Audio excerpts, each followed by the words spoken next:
Hello and welcome to another video in Windows Server 2025 video series. In this video, we are going to see how the Hyper-V cluster really looks in a production environment. As you can see in this screen, there are three servers here, server 1, 2 and 3. These are Hyper-V hosts where the virtualization is enabled. Then there is a network switch in the data center between the servers that connect to the shared storage. So let's say this shared storage is a iSCSI storage and it have two controllers. Two controllers means it is for high availability and load balancing. So it have two controllers and each controller have two network adapters going to the switch. So this provide redundancy for each controller in a shared storage. And this will have some capacity. Let's say you have two TV into 20 disk and you configured a RAID 6 so that if any disk failed, still the storage continue to provide support because it is RAID 6. It can tolerate up to 2 hard disk failures. This is how this storage is designed and connected. Now each server will have at least two network lines connecting to this switch, so that if one network cards failed, then this can be managed because you have two lines coming from each server. The other way to do is you can simply rub this network switch, and you instead of having one switch, we can have two network switch. So we can have one switch here and call it as SW1, and we can have another switch here called SW2. The advantage here is each server will have one line going to each switch, so that even if the network switch, one of the network switch fails, you still have another switch that supports the connectivity. So this avoids, or this kind of design avoids, single point of failure. So now you can see that if your one storage controller failed, if one of the switch failed, if one of the network port failed, still you have other line to continue the communication, to continue to access the data. So this is how in reality, in production, you see the design to support high availability, because the high availability is not just for the virtual machine. If you want a complete high availability from top to bottom, then you need to design it in a way that provides every point. You have to avoid the single point of failure. Now what you do, we create virtual machines on top of it so that it can run, and if there is any failure in this component, the VM is capable to run on the other servers. How the VM is able to run? So virtual machines will have files like VM files, plus virtual machine will have virtual machines disk, right? So the shared storage will contain all the virtual machine files plus disk. It is not stored in the local server. No, it is stored here. It is not stored in the local server. It is stored in this shared storage. And the shared storage is accessible to server 1, to server 2 and server 3. So if I want to switch a virtual machine from server 1 to server 2, I don't need to move the entire files from the server 1 local disk to the server 2 local disk, right? I only need to move the pointer to server 2. That's why this is going to be very easy. So moving a virtual machine from one server to another server, it's easy because the files are in the shared storage, which server 1 and server 2 have access in the same way.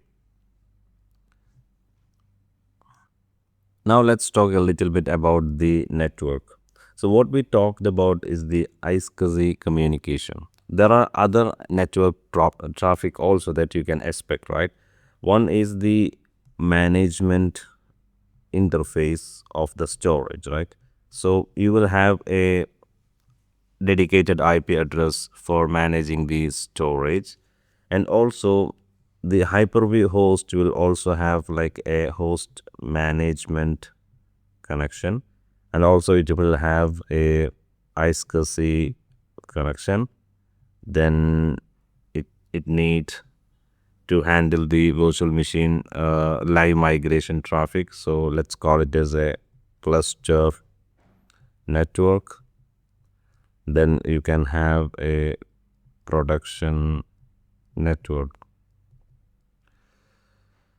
Then this is how you can see in most of the production environment that they segregate the network, and also some will have an additional network that handle the VM production traffic.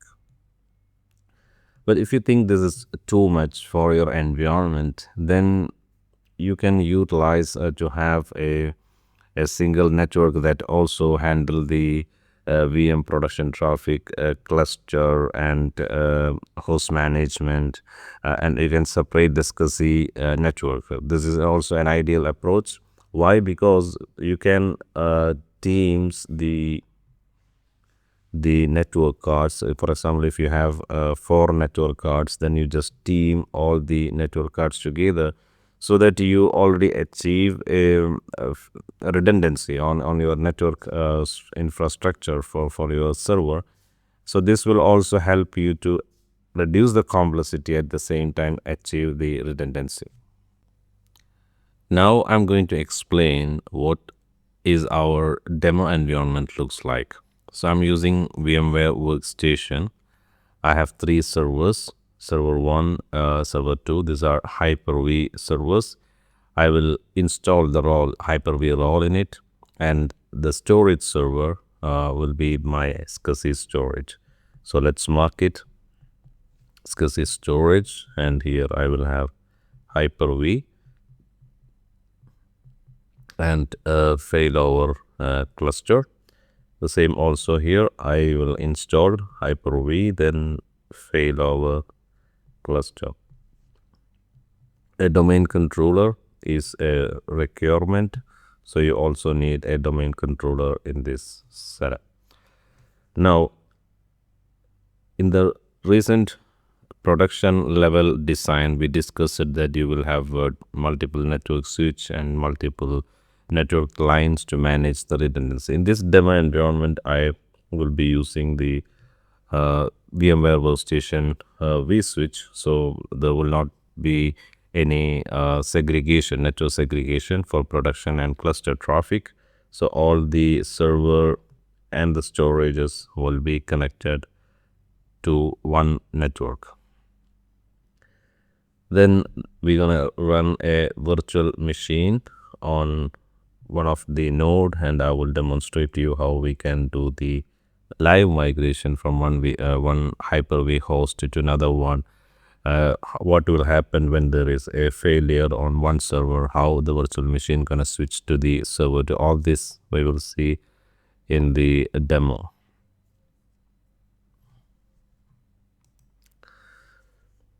In the storage, other than the operating system disk, so you will have a OS disk, I will be adding 2 additional disks, one for the quorum and the other one for the virtual machine disk. So you will have 3 disks in the storage. The OS disk remain as a storage operating system disk. The quorum disk and the VM disk will be shared over the iSCSI, and this will be connected to server 2 and also server 1. And the virtual machine files, like we discussed in the production side, the virtual machines file will be placed in this disk, so that if one virtual machine want to move during the failure to the second server, it doesn't need to copy all the data over the network. Instead, it only need to move the placeholder because the VM files are in the storage. Environment. One is a production environment where you will have multiple servers, multiple storage controllers, and also different network for different traffic. Well, this is ideal for an enterprise environment where you really need redundancy and you want to avoid single point of failure. Coming to the demo environment, this is going to be run in a VMware workstation.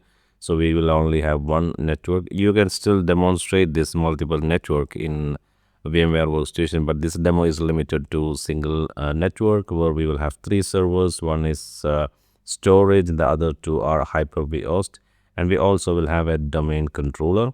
And from the storage side, we create 2 disks to share with the servers, that is Quorum disk and the VM disk, and this will be shared over the Hyper-V. Then we will demonstrate all the capabilities of Hyper-V failover cluster. Thank you for watching this video. See you in the next one.